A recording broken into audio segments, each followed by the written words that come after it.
여러분, 우리는 예수님을 사랑하지 예수님을 거부하지 않습니다. 오히려 환영하죠. 교회에 와서 찬양도 하고 열심히 기도도 하고 각 자리에서 봉사도 합니다. 예수님의 이름을 부르는데 전혀 어색하지 않습니다. 그런데 여기서 우리가 한 가지 짚어야 할 것이 있습니다. 우리는 예수님을 환영하는 사람입니까? 아니면 예수님을 따르는 사람입니까? 신앙생활을 오래 하다 보면 이런 질문이 때로는 불편해지기도 합니다. 너무나 당연한 질문인 것 같기 때문입니다. 그리고 우리는 나름 열심히 어려운 상황 속에서도 잘 믿고 있다고 생각하기 때문이죠. 그런데 성경을 보면 의외의 장면이 나옵니다. 예수님을 거부한 사람들이 아니라 예수님을 환영했던 사람들이 바로 그 문제의 중심에 서 있었다라는 거예요. 왜? 믿지 않은 사람은 이미 믿지 않기 때문에 이분들은 논외로 취하고 믿는 사람들, 그리스도인의 울타리 안에 있는 사람들이 문제가 되는 경우가 많았다라는 거죠. 물론 그들 또한 예수님을 싫어하지 않았습니다. 오히려 기뻐했고 기대했고 환호했습니다. 그런데 결국은 어떻습니까? 주님 곁을 떠났습니다. 왜 환영했는데도 떠났을까요? 왜 기뻐했는데도 끝까지 가지 못할까요? 사랑하는 여러분, 이것은 다른 사람의 이야기가 아닙니다. 그 당시 예루살렘에 있던 그 사람들만의 이야기가 아니죠. 우리는 바로 우리에게도 해당되는 질문이기도 합니다. 그래서 따름은 전혀 다른 문제가 되는 거예요. 주님을 사랑하는 것, 주님을 기뻐하는 것과 주님을 우리가 제자로서 따르는 것은 전혀 별개의 문제라는 거예요. 그래서 오늘 말씀을 통해서 이 부분을 우리가 분명히 다시 한번 다뤄보고자 합니다. 우리는 왜 예수님을 그토록 환영하면서도 끝까지 따르지 못하는지, 그리고 주님을 따른다는 것은 무엇을 의미하는지를 우리가 한번 살펴보겠습니다. 첫째, 우리는 예수님을 필요로 하지만 원하지는 않습니다.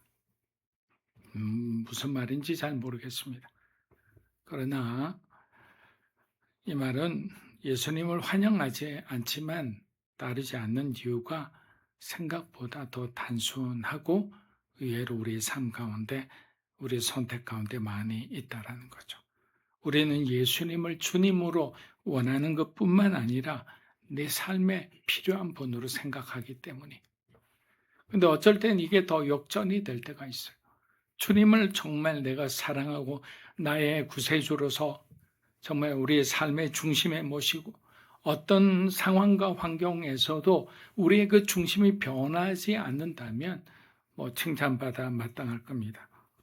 그런데 필요에 따라 움직이는 사람은 환경과 조건에 따라 심하게 흔들리죠. 요동하게 됩니다. 자, 요한복음 6장 26절에서 예수님은 이렇게 말씀하셨어요. 한번 읽어보겠습니다. 예수께서 대답하여 이르시되 내가 진실로 너희에게 이르노니 너희가 나를 찾는 것은 표적을 본 까닭이 아니요 떡을 먹고 배부른 까닭이니라. 네, 여러분, 이 말씀은 단순한 예수님 우리를 책망하시는 말씀이 아니라 사람들이 왜 나 예수를 찾는지를 가르쳐 주는 말씀인가요? 사람들은 멀리서부터 와서 예수님을 그렇게 간절히 찾았습니다. 말씀을 꿀처럼 들었고 그리고 열심을 내어서 주님이 하시는 사역을 도왔습니다. 그런데 예수님은 그들이 하는 그 모습 행위를 본 게 아니라 그 사람의 마음속에 있는 중심을 보신 거예요. 그들은 예수님을 원한 것이 아니라 예수님을 통해 얻을 것을 원했던 거예요. 그래서 예수님이 목적이 아니라 자신의 필요를 채우는 수단이 되어버린 순간 우리의 신앙은 변질될 수밖에 없는 거예요. 이것이 우리의 신앙이 가장 크게 흔들리는 이유입니다. 그들은 잘 믿는 것처럼 보입니다. 또 그렇게 믿을 때도 있습니다. 대단한 믿음을, 대단한 인내를 우리가 또 하나님께 보일 때도 있어요. 그러나 중심이 달라지면 결과가 달라질 수밖에 없는 거예요. 사람은 결국 내가 원하는 것을 따라가기 때문에. 그래서 바울은 이렇게 말합니다. 빌립보서 3장 19절입니다. 그들의 마침은 멸망이요 그들의 신은 배요 그 영광은 그들의 부끄러움이 있고 땅의 일을 네. 골로새서에서 바울은 뭐라고 이야기합니까? 땅의 것을 구하지 말라는 거예요. 하늘에 있는 것을 구하라. 이 하늘에 있는 것을 구하는 사람은 참된 신앙을 가진 사람이지만 땅에 있는 것을 구하는 사람은 예수님을 필요로 하는 사람인 거예요. 바울은 인간의 상태를 정확하게 짚었습니다. 하나님을 믿는다고 하지만 실제로는 자신의 욕망을 섬기고 있는 많은 그리스도인에 대해서 이야기한 거예요. 하나님을 부르지만 하나님이 중심이 아니라 자기가 서 있는 거예요. 물론 드러나게 있지는 않지만 결국 우리가 선택하고 우리가 시간을 보내는 그 모든 것을 보면 누가 주인인가를 보는 거예요. 사랑하는 여러분, 이것은 믿지 않는 사람의 문제가 아닙니다. 하나님을 찾는 바로 우리의 문제이기도 합니다. 기도할 때도 예배할 때도 하나님을 사랑하고 원하지만 하나님을 통해 얻고 싶은 욕망 또한 막을 수가 없는 거예요. 자식이 잘 되기 위해서 기도하는 부모를 우리가 욕되다 할 수는 없잖아요. 그런데 그것이 과하면 우리 자식이 열심히 하고 그동안 노력을 해서 이만큼의 결과가 왔는데 거기서 자기의 컨디션이나 집중력을 통해서 더 나은 성적을 얻기를 원하는 기도라면 괜찮지만 정말 바닥에 있는 아이가 최고의 대학에 가기를 원한다는 것은 그건 욕심인 거예요. 그래서 이 상태에서는 절대로 우리의 신앙은 깊어질 수가 없습니다. 왜냐하면 하나님이 수단이 된 신앙은 상황이 바뀌는 순간 쉽게 변하기 때문이죠. 그래서 우리는 우리 자신에게 정직하게 물어야 합니다. 나는 하나님을 원하는가? 아니면 하나님이 주시는 것을 원하는가? 하나님이 아무것도 내게 주시지 않아도 나는 여전히 하나님을 붙들 수 있는가? 라는 질문에 우리는 그렇습니다. 주님이라고 대답하고 싶어요. 그 장면이 바로 다니엘 3장이 나옵니다. 왕의 명령 앞에서 다니엘의 세 친구는 선택해야만 했습니다. 금신상에 절하면 살고 그렇지 않으면 풀무불에 던져지는 아주 절박한 상황이었습니다. 타협하면 모든 것이 지켜지고 믿음을 지키면 모든 것을 잃어버리는 순간이었어요. 그런데 그들은 하나님께 조건을 붙이지 않아요. 근데 우리는 기도할 때 너무 많은 조건을 붙여요. 저도 마찬가지. 자, 다니엘서 3장 17에서 18절 우리 한번 읽어보겠습니다. 왕이여 우리가 섬기는 하나님이 계시다면 우리를 맹렬히 타는 풀무불 가운데에서 능히 건져내시겠고 왕의 손에서도 건져내시리이다.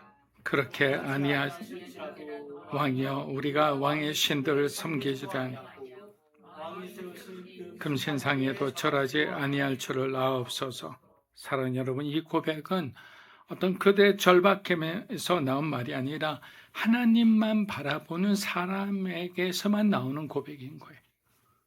응답을 붙드는 믿음이 아니라 하나님 그분을 붙드는 믿음인 것입니다.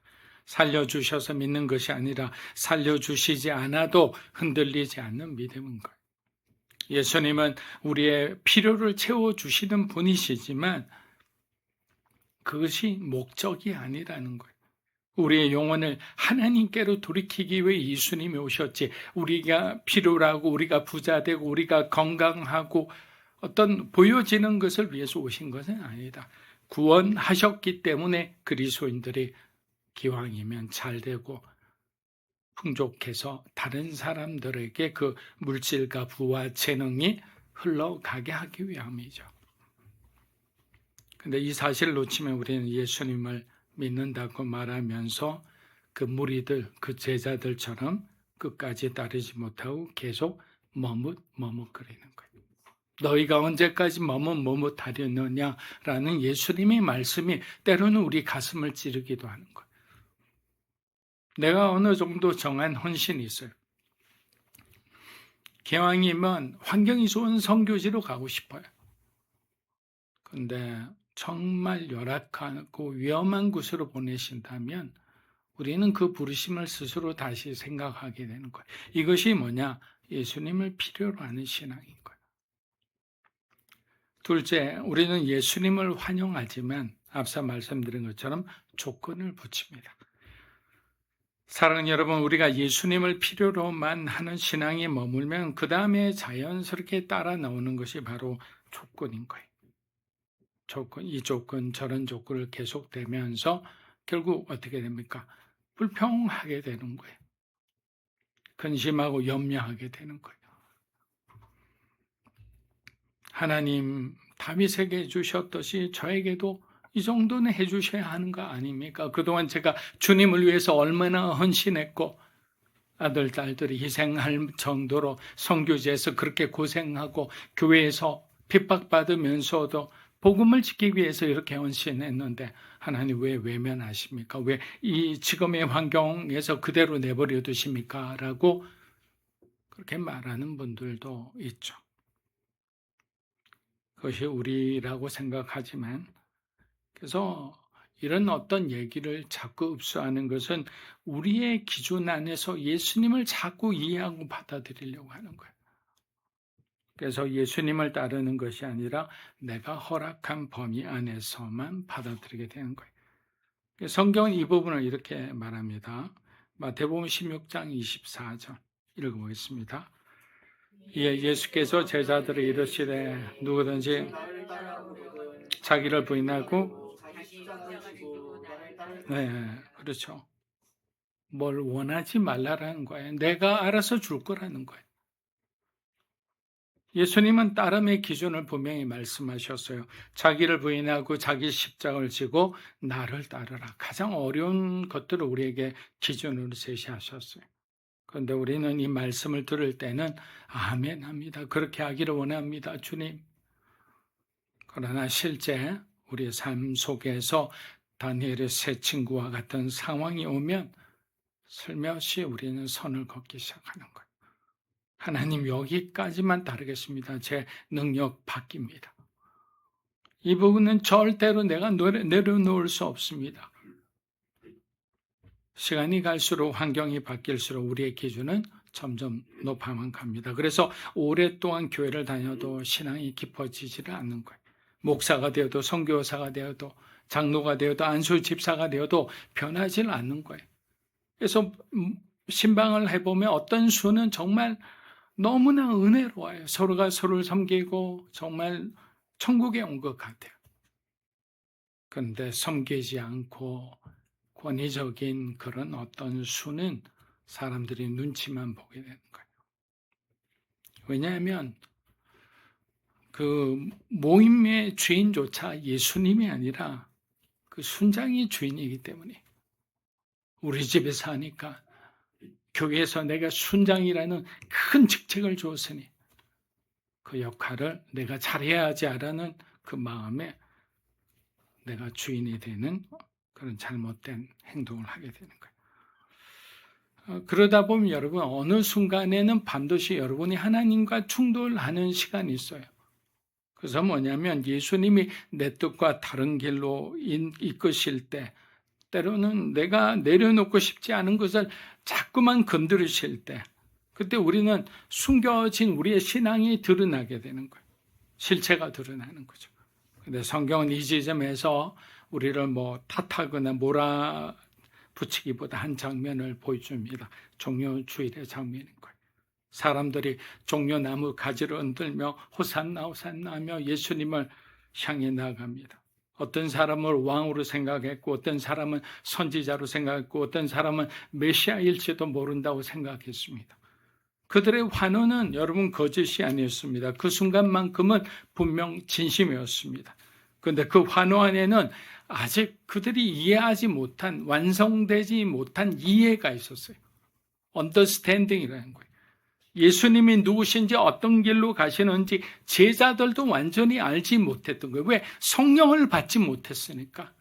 성령께서 우리에게 죄와 의와 심판에 대해서 가르쳐주고 예수님이 어떤 분이신지를 가르쳐주시는 분인데 성령을 받지 못했으니까 자꾸만 예수님을 자기의 필요로 자기의 욕망에 빗대어만 생각하는 거예요. 오늘날도 마찬가지입니다. 왜 우리가 기도해서 하면 성령이 사람이 되자고 했습니까? 기도하지 않으면, 성령을 의지 않으면, 성령으로 충만하지 않으면 우리는 예수님을 필요로 하는 사람이 되어버리는 거예요. 우리 자신도 모르게 그렇게 돼요. 내가 가장 중요한 거야. 내 가족, 내 아들. 사랑하는 여러분, 종료주일 그날의 환호를 보면 우리 자신의 모습이 겹쳐지는 거예요. 그래서 우리는 예수님을 향해 가고 있지만 그 발걸음이 때로는 다른 길로 갈 수 있다라는 겁니다. 자, 셋째, 하나님은 우리가 기대한 방식이 아니라 십자가의 방식으로 일하십니다. 사랑하는 여러분, 종료주일의 장면을 우리가 단순히 사람들이 환호하고 사람들이 기대하는 그런 어떤 이야기로만 보면 이 말씀의 깊이를 놓치게 됩니다. 이 장면의 본질은 인간의 연약함 이전에 하나님과 인간의 기대가 충돌하는 장면이잖아요. 그들은 메시아를 기다리고 예수님을 보고 그 기다림이 이제 이루어졌다고 생각하며 그렇게 기뻐하고 환호했던 거예요. 문제는 그들이 틀린 것이 아니라 하나님을 자기 방식으로 이해했다라는 거예요. 그들에게 메시아는 현실을 바꾸는 왕이었고 문제를 해결하는 위대한 능력 있는 지도자였던 거예요. 그러나 하나님은 전혀 다른 길을 준비하고 계셨던 거예요. 예수님이 죽음에 대해 말했을 때 그래서 제자들은 오히려 더 안 들은 척하고 오히려 그 예수님의 말씀을 거부했던 거예요. 그런데 이 말씀은 하나님께서 이미 오래전에 준비하고 있었습니다. 이사야서 53장 3절입니다. 그는 멸시를 받아 사람에게 버림받았으며 강도를 많이 겪었으며 질고를 하는 자라 마치 사람들이 그에서 멸시를 당하였고 우리도 그를 귀히 여기지 아니하였도다. 여러분, 이 말씀은 단순한 고난의 예언이 아니라 하나님이 우리를 어떻게 구원하는 그 방식을 보여주는 거예요. 하나님은 하나님의 힘으로 구원하지 않잖아요. 고난으로 구원하시고 정복으로 회복하지 않으시고 희생으로 회복하셨어요. 이것이 바로 이 중심에는 십자가가 있다는 거예요. 사랑하는 여러분, 십자가는 예수께서 우리의 죄를 대신 지시고 우리를 하나님께로 돌이키기 위해서 자신을 내어 던진 위대한 사건인 거예요.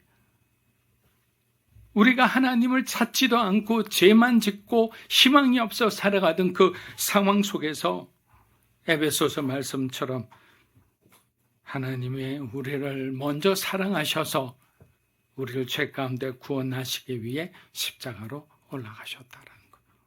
그래서 고린도전서 1장 25절은 이렇게 말합니다. 읽어보겠습니다. 하나님의 어리석음이 사람보다 지혜롭고 하나님의 약하심이 사람보다 강하다. 그러니까 우리는 하나님보다 더 똑똑한 척 해야 돼요, 안 돼야 돼요? 하면 안 되는 거예요.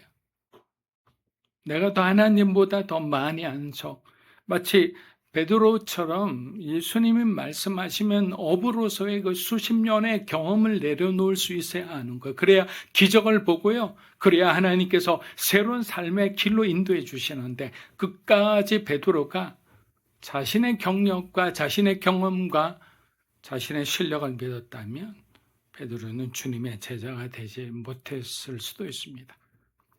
말씀을 마무리합니다. 사랑하는 여러분, 십자가는 우리의 삶에 때로는 부담이 될 때도 있죠. 왜 죽음이라는 생각을 하고 고난을 생각하고 마치 나만 피해보고 나만 손해본다고 생각하는데 그렇지 않습니다. 우리에겐 무엇이 있습니까? 부활이 있잖아요. 새 생명의 부활이 있잖아요. 단번에 정말 지난하고 어려웠던 그 순간들이 단 한 번에 역전되는 시간이 바로 예수님의 부활인 거예요. 그것을 우리가 한 주간 기대하며 사모하며 그렇게 지냈으면 합니다. 예수님은 떠나는 사람들을 붙잡지 않았어요. 오히려 이렇게 물으셨습니다. 너희도 가렸느냐? 그때 베드로가 고백합니다. 아마 제정신 없이 이렇게 말했을 거예요. 주여, 영생의 말씀이 주께 있사오니 우리가 누구에게로 가오리까? 영생의 말씀이 있는데 우리가 세상의 금은 보아가 세상의 그 권력이 부럽겠습니까? 라는 말씀이죠.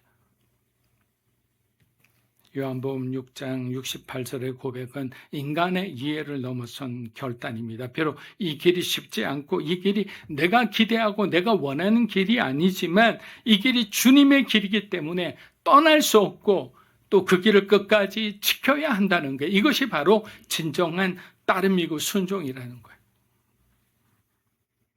그래서 십자가는 우리를 괴롭게 하기 위한 길이 아니라 뭐라고요? 우리를, 여러분을, 나를 구원으로 이끄는 길이라는 거예요. 사랑하는 여러분, 하나님은 지금도 같은 방식으로 일하십니다. 그리고 그 길은 언제나 십자가를 통과합니다. 그래서 때로는 여러분 답답하고 고통스럽기도 합니다. 그러나 그 길 위에서만 참된 생명이 시작됨을 알고 오늘도 그 십자가의 길을 따라 예수님 자신을 없는 그런 믿음으로 살아가는 여러분이 되시기를 축복합니다.